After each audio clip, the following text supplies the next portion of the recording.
Halo, it's my behind the lens. Buat yang baru pertama kali nonton channel ini, selamat datang. Nama gue Maya.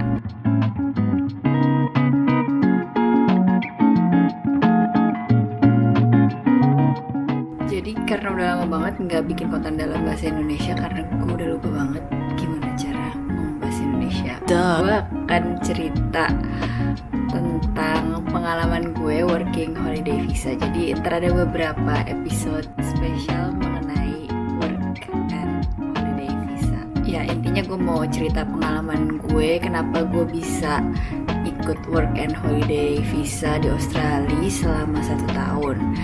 Jadi pertama kali waktu itu gue baru lulus tahun 2013.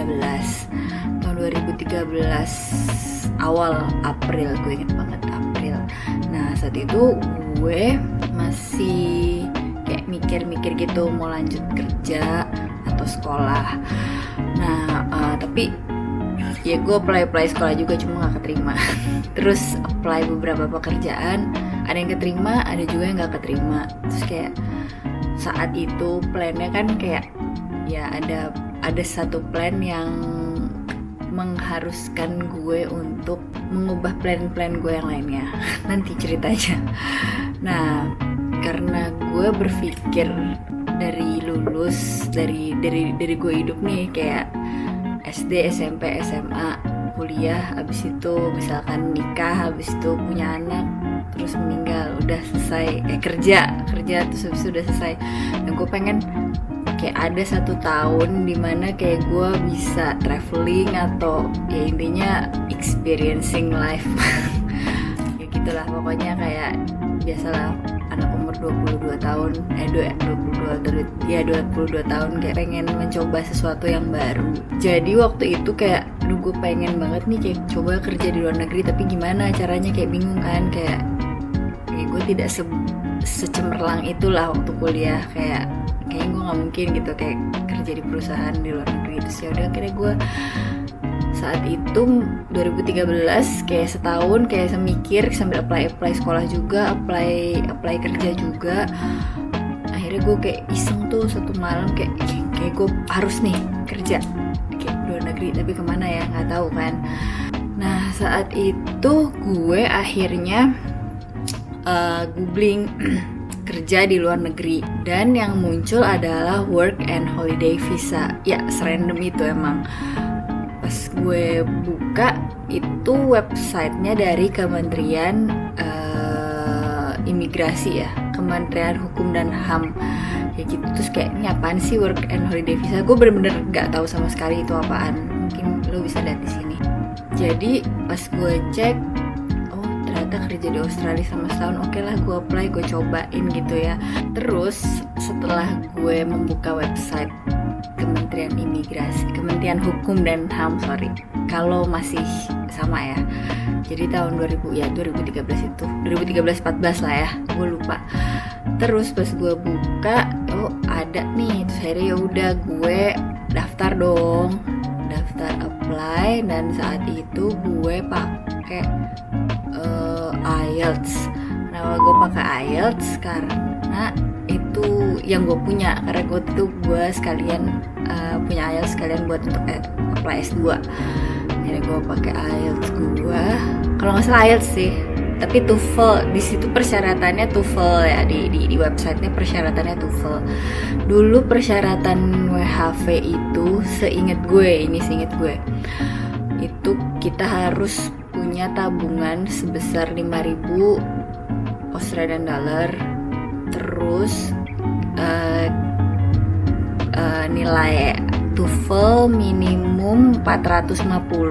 Syaratnya udah pernah kuliah setidaknya 1 semester. Dan waktu itu kan gue udah lulus ya, jadi ya udah tinggal fotokopi aja ijazah gue. Udah gitu, udah sih itu aja syaratnya. Terus dimana gue bisa dapet 5.000 Australian dollar ya, dimana lagi kalau nggak dari orang tua gue. Jadi alhamdulillah gue punya kesempatan lebih. Ya mungkin beberapa orang ada yang bingung di mana mencari itu kan, mencari duit dan segala macam, dan alhamdulillahnya ya orang tua gue masih punya uang sebesar itu. Dan akhirnya ya rekening koran orang tua gue dimasukin ke aplikasi gue gitu karena gue nggak punya. Jadi dan ada surat keterangan bahwa nama yang punya rekening tersebut adalah orang tua gue gitu. Jadi untuk sebenarnya 5.000 Australian dollar itu fungsinya tuh untuk menjamin bahwa ntar kalau ada apa-apa lo ada backup dana kayak gitu sih.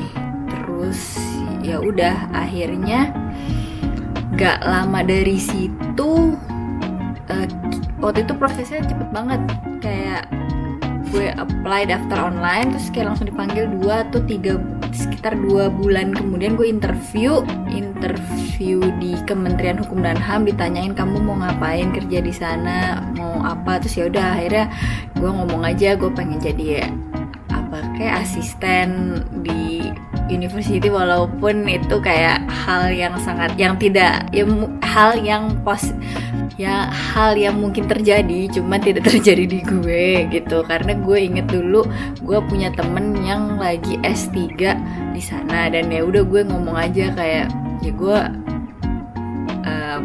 bilang kalau gue ada temen di sana kayak gitu. Terus ya intinya ditanyain wawancara gitulah, kamu lulus tahun berapa dan segala macam. Gue nggak tahu kalau sekarang pertanyaannya kayak gimana ya. Katanya sih kalau yang zaman sekarang pertanyaannya lebih kayak hubungan politik Indonesia dan Australia kayak gitu. Terus gue juga nggak tahu.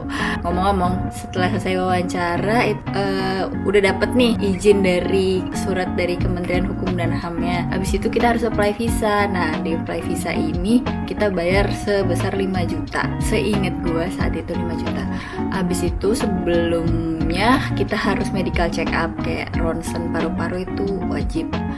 Abis itu ya udah apply visanya aja kayak biasa. Dan saat apply visa ada teman-teman gue yang katanya dia nggak ditelepon lagi, kalau gue ditelepon sama kedutaannya. Kayak jadi waktu itu pagi-pagi gue lagi mandi, gue inget banget gue lagi mandi, tiba-tiba nyokap gue ngetok-ngetok kamar mandi terus kayak telepon dari kementerian dari kedutaan Australia kayak gitu kan. Terus ya udah akhirnya gue pakai anduk, terus habis itu gue ngangkat teleponnya gitu. Jadi di situ ditanya-tanyain, pertanyaannya sih standar sih kayak hampir sama lah kayak waktu gue wawancara di Kementerian Hukum dan HAM, kayak ditanyain kamu di sana mau ngapain aja, terus habis itu kamu ada jaminan kayak gimana bla bla bla dan segala macam. Ya udah gue bilang jaminannya ya dari orang tua gue kan, karena gue waktu itu belum sempat kerja.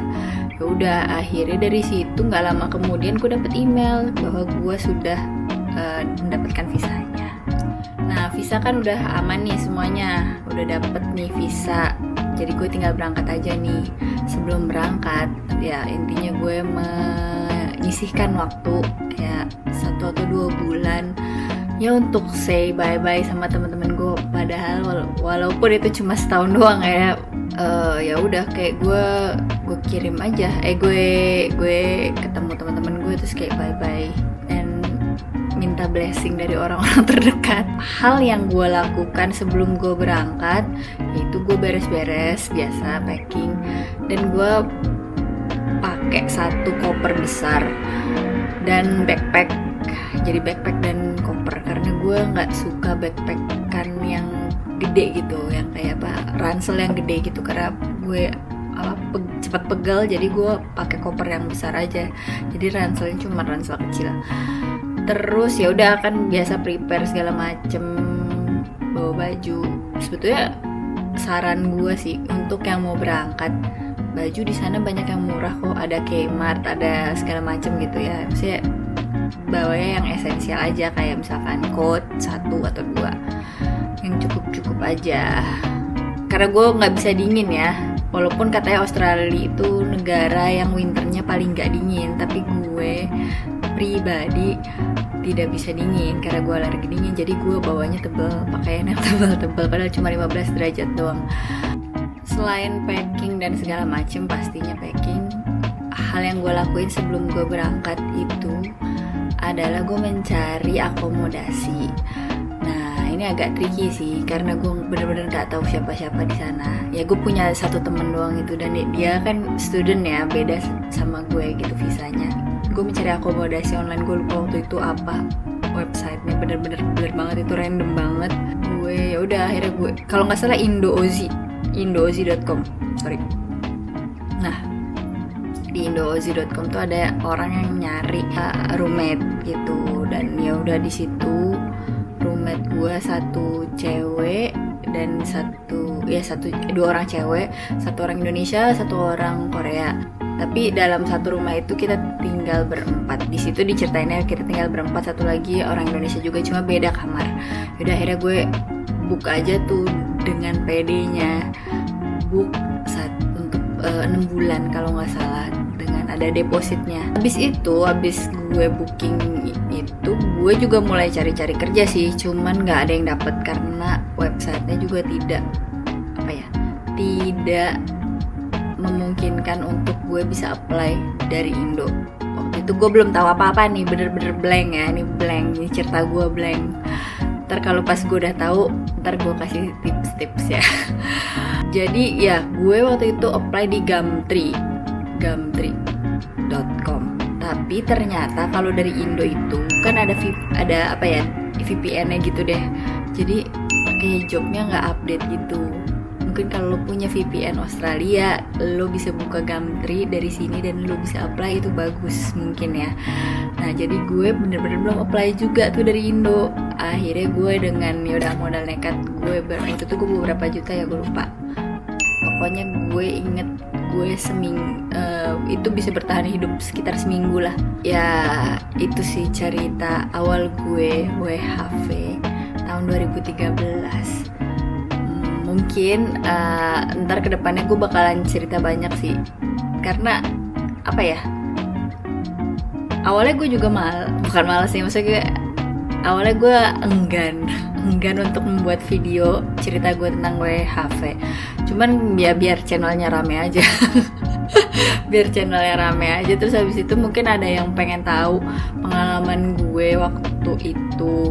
Dan gak tahu, kata nyokap gue dan kata orang-orang terdekat gue sih, katanya pengalaman gue itu sangat menarik untuk diceritakan ya, karena gue orangnya sangat membosankan dan ya udahlah, kayak gue nggak punya sesuatu yang menarik di dalam hidup gue. Jadi gue ceritakan pengalaman gue itu aja yang katanya sih menarik gitu. Itu aja sih kali ya untuk video kali ini. Dan alasan kenapa gue waktu itu WHV ya, intinya karena gue pengen mencoba sesuatu yang baru di dalam hidup gue. Intinya kayak ya udah, kayak gue nggak mau terpaku oleh tidak mau terpaku oleh terpaku oleh aturan juga. Intinya gue nggak mau kayak ya udah hidup kayak hidupnya nggak cuman sih ya, nggak mau kayak sekolah, kerja, nikah, terus ya udah yuk pensiun udah selesai gitu. Kayak gue pengen melakukan sesuatu di dalam hidup gue yang challenging mungkin ya, walaupun ya S2 juga challenging sih buat gue, cuman ya karena gue nggak keterima itu ya udah gitu, gue coba cari sesuatu hal baru. Karena di lingkungan sekitar gue kebanyakan ya seperti itu kali ya, kayak ya udah sekolah dan segala macem lah, seperti selayaknya orang-orang yang ada di dunia ini. Ya gue nggak tahu sih, inti yang bukan gue juga cari-cari masalah dalam hidup gue, cuman ya intinya gue pengen traveling, pengen coba tinggal di luar negeri, dan ya itu salah satu caranya. Karena gue juga nggak mau sekolah, dulu tuh pertimbangan gue nggak mau sekolah asal sekolah doang, kayak gue nggak mau S2 hanya untuk bisa tinggal di luar negeri, gue nggak mau gitu. Dan gue pengen sekolah S2 yang gue pengen, seperti seperti itu. Gue nggak mau kayak cuman asal doang lah gitu. Jadi emang gue sedikit rumit sih jalan pikiran gue. Jadi ya udah, either lo melakukan sesuatu hal yang random atau yang memang sesuai dengan yang gue inginkan kayak gitu. Ya udah deh, akhirnya gue waktu itu WHV. Mungkin segitu aja dari gue untuk video pertama ini, dan semoga videonya bermanfaat atau menghibur. Dan kalau misalkan ada cerita-cerita yang teman-teman yang pernah WHV juga bisa di komen di bawah, karena gue seneng banget kalau misalkan ketemu temen yang pernah WHV juga, karena gimana ya, kayak we're on the same path gitu loh. Ya udah deh, sampai jumpa di episode berikutnya. Bye bye.